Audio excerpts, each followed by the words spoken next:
Tonight on Free Minds TV, the state of New Hampshire looks at criminalizing certain kinds of TSA searches. Also, we'll be looking at another proposal out of Tennessee that would introduce an alternative currency at the state level. Plus, San Francisco's sewer system is not really up to snuff. It has to do with low-flow toilets. That plus a whole lot more coming up tonight on Free Minds TV.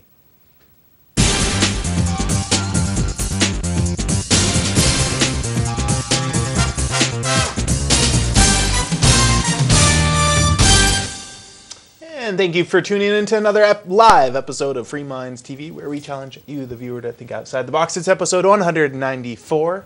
And as always, it's Toby here with you. And Nick. All right, Nick, we've got a lot to get into. We are going to be getting into this story coming from San Francisco about low-flow toilets. And I always knew there was something wrong with them. Well, cutting as much water as possible out of that equation never seemed like a good idea to me. Yeah, I mean, there are still some people who are championing the idea, Nick. They say it saves water. Unfortunately, it's costing them hundreds of millions of dollars in their sewer system. They used to violently flush? They still do in some places around here in New England, Nick, but, you know, some of those hippie types, I don't know, what do you call them? They're not really hippies. Hippies don't even use toilet water. They're in the outhouse still, I think. But these smug people, we'll call them, over there, they think they know what's best, and they've installed low-flow toilets, and it's really costing them a lot of money and causing them to put a lot of bleach in their water. We'll be getting into that. But first, there's some really interesting news coming out of where we're broadcasting from in New Hampshire about the TSA. We want to continue to bring this up, these invasive searches. I mean, everyone else might have quit talking about it, but we're going to keep bringing it up. And apparently the legislature in New Hampshire, and this is at the state level, hasn't given it up. Good. And that's good news. That's excellent news. And it looks like they've introduced, it's in committee right now, HB 628, which would it would basically criminalize the enhanced pat-down procedures that are used at some airports and the backscatter imaging of your private parts. It would basically classify these, it would classify these as acts of sexual assault, and people who violate the law would, well, they'd be Tier 3 sex offenders. Yeah, and I know it's not a scientific poll, Nick, but this came out of, I read it on WMUR, it's the New Hampshire 9, the news website here, an ABC affiliate, and I clicked on their poll to see if you agree with this bill or not, and out of over 10,000 votes, over 9,000 of them, 91%, before we started recording this show, agreed that this is a good idea. And the thing about it is, the common objection here, there really wasn't strong dissent in the committee saying, no, you know, we need these security measures. The primary point of dissent was that, oh, well, you should handle this at the federal level. We shouldn't be debating a bill here on the state level. Except that things like sexual assault and murder, those kinds of crimes have always been handled at the state level. Yeah, if the federal government decides to start, well, murdering people or sexually assaulting people, as, well, they are doing right now, I'd consider it sexual assault, a lot of the procedures they do. Why should the states be putting up with that? Oh, this has to be handled on the federal level. Well, if our federal government is committing these crimes, shouldn't the states do something about it? Right, and I mean, the other thing, the TSA, they haven't really responded to this much at all, but I think there was one official saying that, well, we're under federal jurisdiction at the checkpoint, so this wouldn't even apply to us. Well, yeah, you might be under federal jurisdiction. You're also still within the state of New Hampshire, and state laws, as far as I know, there's nothing that says, oh, a prohibition against something like sexual assault or a crime of violence, which is how this is being categorized. I've never heard anything saying states can't pass laws against that, you know, saying they don't apply in, say, the federal building. Does that mean that if I sexually assault somebody in the post office, Toby, New Hampshire couldn't actually try me? A local police officer wouldn't be able to arrest you. And it would have to be handled by the federal government. And I don't think that's true. No. No, I don't think it's true either. So I would like to see this pass. I think it's great, and I can't believe the amount of public support this is getting. Actually, because I'm a little bit surprised, because the poll numbers we've seen show that over half of Americans agree with the TSA procedures. They like the security theater; it makes them feel safe, and they want to see it continued. And so it's really nice to see some of this pushback. And I know I was reading the comments; a ton of them agree with this bill, think it's a good idea. Overwhelmingly, especially, I think people might be starting to read some of the reports that show this doesn't protect it at all. All it does is allow people to get arrested for Well, possessing yeah. drugs and stuff. And- We report on stories well- where guns get through. And some people would say that, well, we need to do it for our safety, and if it keeps us even a little bit safer or prevents one attack, then it's worth it. But where do you draw the line? If we're going to put safety up there as the number one priority... All speed limits should be 5 miles an Right. hour or less. Or why don't we initiate body cavity searches at the airport? Well, you should. I mean, That's seriously, if you believe that the number one priority You know how is many safety much and plastic not explosives dignity you or can freedom- shove up there, Nick? Take it out Yeah, in the bathroom? it's a legit it's a legit way to smuggle things, and it's one way around the scanner. So you can't tell me you don't think that a terrorist who's going to blow himself up, you don't think they're going to be willing to maybe stash something in their body cavities to get it onto the airplane to Right. cause an explosion? So the people who are out there supporting the enhanced search procedures, which are basically strip searches for just about everybody who wants to fly, at least that is the plan. If you support strip searches, why not body cavity searches? Let's just have an honest debate here. If you want to support that, that's fine. Let's just have that discussion. You say you support anything including body cavity searches, and we'll say we don't. I think it's some repressed people who just don't get it in the bedroom, Nick, and want an excuse to get it at the airport. You think that's where the natural That's where base we're going, of support Nick. is for this? Sure. Why not? They're repressed. They know they can't any other way except at the airport when I go fly and someone will look at me naked. Yeah. You think there's any truth behind that? No? All right. No, I doubt Well, moving right along, Nick. We'll be reporting on this if it moves anywhere. But I do want to get into this article coming from San Francisco, most liberal pocket of the United States, or at least one of them. They're real up there on all this green stuff. And one of their green ideas is to really get into these low-flow toilets. I don't know exactly the law there. I'm not sure if they're one of the ones that mandated them to be sold. But a lot of people have them. Why do you want to get inside the toilet? Mandate that they have the toilets, install the toilets in their homes and businesses when they build new houses so that, they can be all green and good to the environment. But are they good to the environment? They're certainly not good for the nostrils. San Francisco's big push for low-flow toilets has turned into a multi-million-dollar plumbing stink. Skimming on toilet water has resulted in more sludge backing up inside the sewer pipes, and Tyrone Jew, a spokeswoman for the Public Utilities Commission that says that it created a rotten egg stench near the AT&T Park and elsewhere, especially during the dry summer months. The city has already spent $100 million over the past 5 years to upgrade the sewer system and sewage plants, in part to combat the odor stink problems that happened after they installed the low-flow toilets. Now officials are stocking up on $14 million worth of bleach to act as an odor eater and disinfectant in the city's treated water before it's dumped into the bay. It will also be used to sanitize drinking water. It's better to dump bleach into the bay than to dump a little extra water into the bay. Yeah, well... And this is, it's measures like these, you have to think about cases like these when you hear people make a big push for some of the other green initiatives trying to mandate that, I don't know, whether it's better fuel efficiency or less dependence on fossil fuels. A lot of the ways that environmentalists propose to make public policy changes to get these kinds of green initiatives in place, well, they're going to have a lot of unintended consequences that, even though, is a nasty story because we're dealing with human waste here, in all seriousness, you can deal with things that, they're worse than just a bad odor when you really get into some of the proposed initiatives like cap and trade that have devastating consequences. But apparently it doesn't matter as long as, we reduce our carbon as footprint long as by we feel 1 good, metric ton a year. We feel good, and the low-flow toilet companies and bleach companies, of course, are making a lot of money off this. Bleach companies, what is that? $14 million worth of bleach for only 3 years translates into 8.5 million pounds of bleach, either being poured into the city drains or into the drinking water supply every year. So it's either going out to sea or it's being drunk back up by the people. Which that's quite a bit of bleach. It's also, some people are questioning whether the low-flow toilets are a good idea, but don't worry, green officials say they are. They're responsible for an annual water savings of about 20 million gallons a year, or the equivalent of amount of water that I put on my yard to keep it from turning brown during the summer months.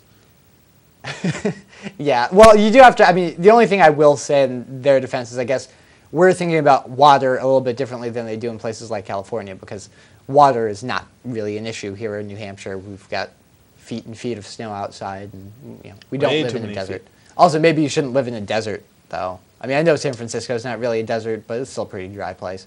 So maybe you shouldn't be building these massive cities. Well, I say it serves them right. No I think water. it's absolutely great that they decided to do this and make a smelly city out of San Francisco. They have a lot of silly stuff there.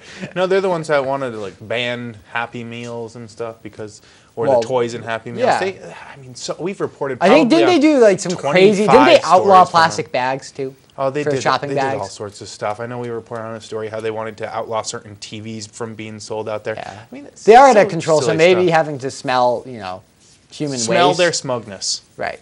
If let's see how committed you are. If you're really that committed that you want to suffer through having a really stinky city for your green project. I'm not so convinced that it's so bad to flush away water. I mean, I know that I hear all these people saying that there's a limited water supply and stuff, but is that really true? Doesn't it all get recycled eventually, Nick? I mean, we have a finite amount of water on this earth, and I don't think we're blasting it into space. Well, I mean, the issue with water, you're correct. We just need to learn how to when people talk about wasting water, I think people are some people, probably people that don't. I'm give drinking much it and then thought. it's gone forever. Right. I drank it. I flush it away and then it goes away. No, actually, it's we just send the it into water space, cycle. to the moon. It does cycle around. In some parts of the world, there are issues with having a clean water supply, a drinkable water supply. But that's more an issue of sanitation, like this story's hinting at, like. When you have poop and drinking water close to each other, which is what is just add bleach. Which is which is the really gross part here, because you can have a bad smell and you can be dumping bleach and human waste into the bay, but the reason they're adding it to the drinking water is that in many cities in this country, and I'm not sure if it's the case in San Francisco, but I would assume it is, the reason cities as a general rule chlorinate their water is because our infrastructure is very old in this country. Hasn't been replaced or maintained very well. Well, San Francisco did $100 million worth over the last 5 years. Yeah. It still's not working. There's probably a lot of old piping that's been there in the ground for 70 years. So you've got the sewage pipe running by the water pipe. And if they both leak, it means you're getting sewage in your water. I guess water in your sewage too, but that's not quite as big of an issue as sewage in your water. Well, it's an issue in San Francisco. They don't want any water in their sewage. They want it to just be straight up sludge. I think King of a Hill did a show about this situation once. I've used these low flow toilets, Nick. Guess how many flushes it took to get my waste down the toilet? At least 10. 10 flushes, wow. Nick. Well, they just don't work. It's like be an pooping issue. in a urinal. Tried to get it to go down. You can flush, but nothing really happens. we just took it to a whole different level. Yes, picture me pooping. All right. All right, moving right along. All right, so what's next? Well, Nick, let's talk. Let's bail out the show here and talk about Tennessee, or do we want to go into the story about government shutdown that's not going to happen? It's your show notes, Nick. You bring it up. Got to get away from this poop story. Let's get into Tennessee first, because we'll talk about monetary stuff, and then we won't seem so juvenile. Tennessee state senators filed a joint resolution asking the Senate to, they're going to pass a resolution saying that the issue of whether or not Tennessee should adopt its own currency in case of a breakdown of the Federal Reserve System should be studied. Yes, it should be studied. It should be studied. I saw one of the comments on this post that it was pointing out that the Constitution does give the power to coin money and regulate the value thereof to Congress. So they were pointing out this isn't really constitutional. Generally, I'd like to see things done in a constitutional way, but you also have to remember that the Constitution also doesn't say anything about the Congress having the power to, say, create a central bank that handles the money supply from there on out. And that's what we have today. So we have an unconstitutional system, in my opinion, today. It certainly wasn't. We don't have a system as it was really intended by the founders, because back then, you had the Treasury, the U.S. government issued money, and Congress actually had more of a say about the national currency. Now we use Federal Reserve notes. They don't even say, they say United States of America and stuff on there, but take a look at them. They're not issued by the U.S. government. They're issued by the Federal Reserve. And that's what a Federal Reserve note is. That's what a U.S. dollar is. It's a trust in thy government. It's a unit of currency that's issued by a private, semi-private. It's got some oversight from Congress, but none in real practical terms. A private central bank controls the money supply, not the Treasury. They handle the coins, the change. But Nick, I say not the real more money. competition when it comes to any kind of money, way to exchange goods of value, I say the better. Right, and I don't think what they're looking at, and the reason we're bringing this up is because there was a similar proposal in Virginia. And I'm glad to see this being looked at in other places. I hope a state somewhere besides the South looks into it so we don't hear all the Civil War jokes being made, because I think it is a serious issue and one that should be looked into. But I don't think they're talking about creating legal tender here, Toby. I don't think they're talking about creating a currency that would replace the U.S. dollar. They're just talking about having the state underwrite some kind of currency that could be used, and it probably wouldn't be used unless you saw a really serious problem with the U.S. dollar. Remember, the U.S. dollar still the reserve currency of the world. You know, if you've got dollars, pretty much anyone in the world will take them, whether you're talking about another part of the U.S. or Argentina or Switzerland. Yeah, so there's not much of a reason to want to switch into, say, Tennessee bucks, unless the U.S. dollar gets into real trouble. And I think there's a very good chance that it might. Nick, if Tennessee Bucks has is a silver certificate or is handing out silver for their dollars or something like that, I think there's reason to switch over already. Right.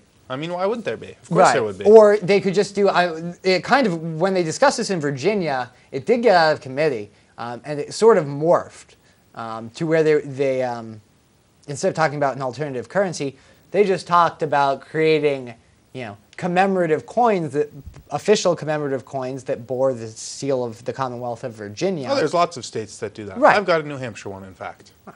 So, but I think they were talking about doing it on a scale that would make it, you just have a 1 ounce silver round that's got the seal of the Commonwealth of Virginia on there. It wouldn't be underwritten by the state government in any way, except for the fact that it's a chunk of silver that has a nice picture on it. Sure. Well, there's plenty of people, Nick, to use that I think there's coin. lots of people already that are doing barter with silver rounds and such. Yeah. But I had these states done it like a couple of years ago. They'd be doing great because silver is way up there. It's almost, you can't get a coin for less than $35. I can remember when it was more like 15. Yeah, it didn't close yet as we're recording the show, but it was close, the highest it's ever been today, Nick. It was up to, it almost hit 35. Gold when I made left. a new it was record. like 34.80 something. Gold made a new record too, and for those people who think it's just a bubble, again, we don't give investment advice on this show, but I think it's interesting to note that when you look back to the big gold bubble back in the 70s, early 80s, I think gold peaked 80 or 81 was when it set its last record. And back in those days, if you looked at it in terms of how many times an ounce of gold was trading in terms of against the S&P 500, it was like, I think it was 6 or 6.5 times as much. 1 ounce of gold was worth that much more than the S&P 500 at the time. Right now, it's at 1.4. So historically, we're not really in a bubbling gold prices yet. I think people are just realizing that the dollar might not be, it might not be around forever, or at least not in the form that we've known it, which is a trustworthy, stable currency.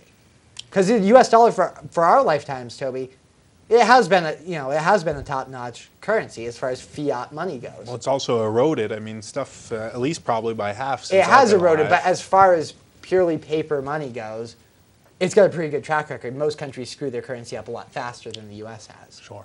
Well, anyways, Nick, let's move right along before everybody falls asleep listening to the monetary talk. I don't think we have any more toilet issues, but let's get into the federal government. They're kind of like a toilet out there, what they're doing, and the people's faith in them. Yeah. Well, Reuters did a survey. I think Quinnipiac did the actual legwork here. A survey of 2,000 Americans asking them whether they thought a government shutdown as a result of a budget deadlock would be a good thing for the country or a bad thing for the country. And it looks like there might be a slight majority that says it's better. Statistically, I think the margin of error was 2.5 or 3%. So statistically, it's a tie. 46% they say they think it would be a good thing for the country if there's a government shutdown as a result of a budget deadlock. 44% say it would be a bad thing. And that might leave like a couple percent undecided. What do you think, Nick? What are you voting? Good or bad? Huh? Well, I don't know whether the shutdown is good or not. The shutdown is probably just going to be not going to happen. They already decided it's not going to happen. Right. Well, let's see. For now. I mean, it would be an inconvenience. I think a government shutdown would be a good thing if it resulted in less spending. I mean, this is why we're worried about whether the dollar is going to be worth Would I still get something. my mail, Nick? I don't know. Would Would the you still mail get your still come? tax returns? Would- That's what I want to know, because I haven't gotten it back yet, but this shutdown, had it taken place, might have delayed. Would the wars in Iraq and Afghanistan halt? No. No. Oh, It's so not really a government shutdown. We like to call it a government shutdown. It just means Congress is done for a little while. Yeah, and some, yeah. I mean, it They doesn't say mean a these thing. nonsense. No, it These doesn't. government shutdowns, Nick, the government still runs while they're supposedly shut down. What's Yeah. up with that? When I shut down my computer, its little light goes off. You shut down the government, it keeps on moving along like a old dying sloth.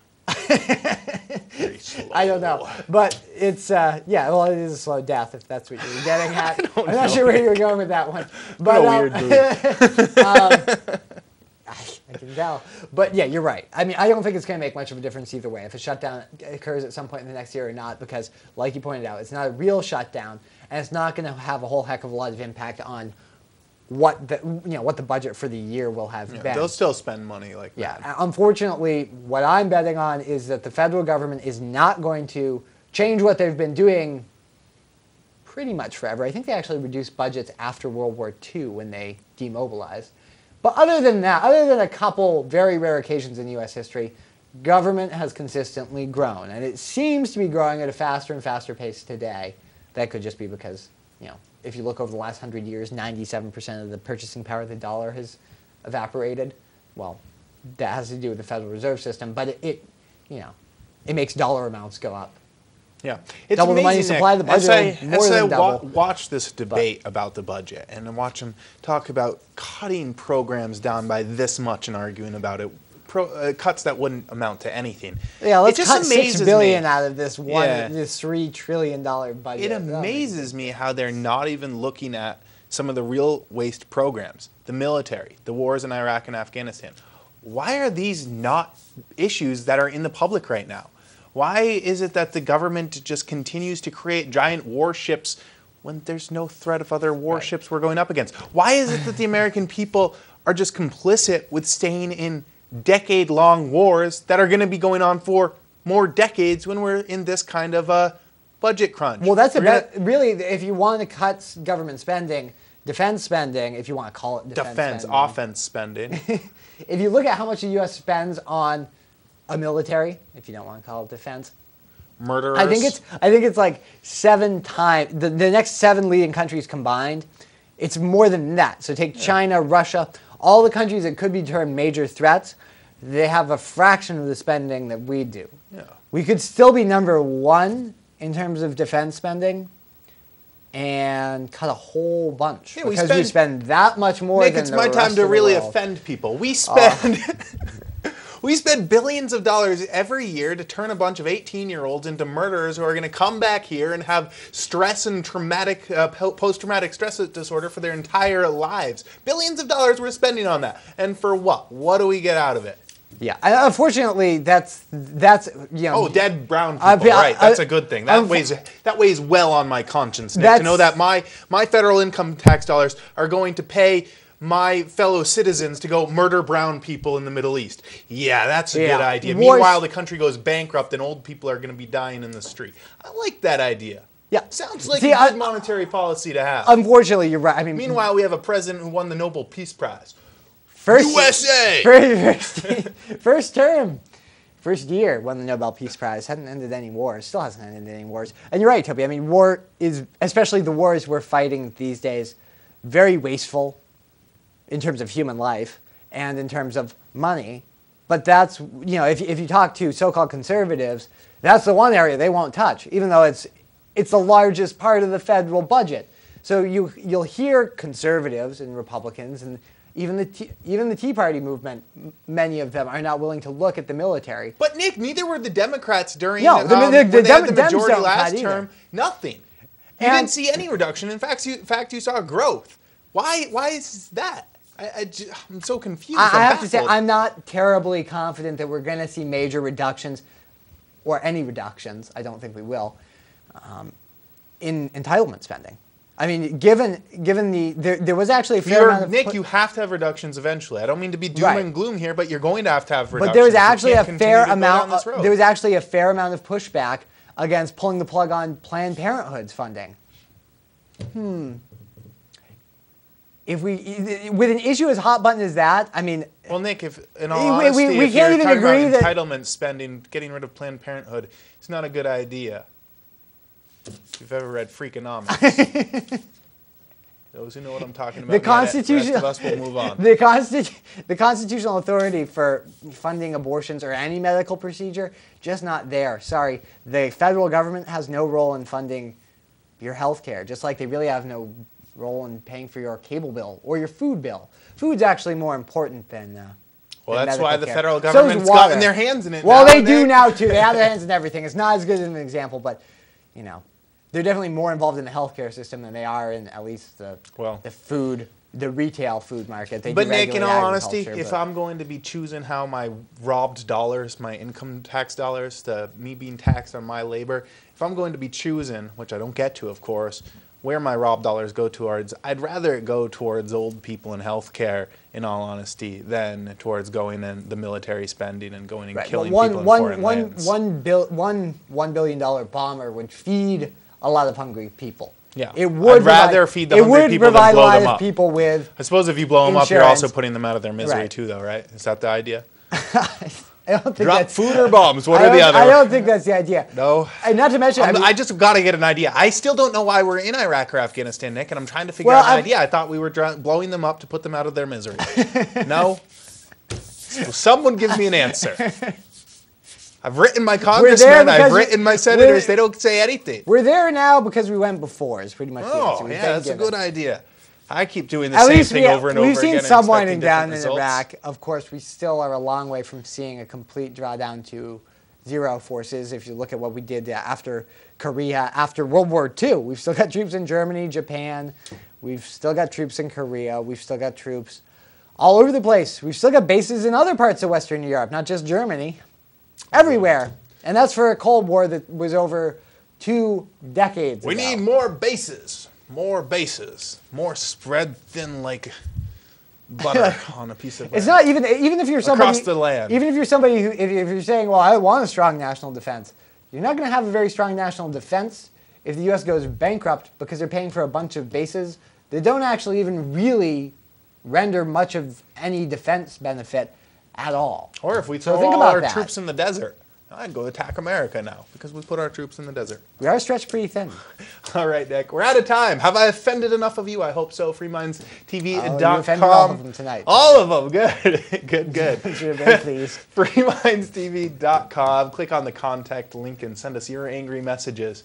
Until next week, it's been Toby here with you. And Nick. Have a good one.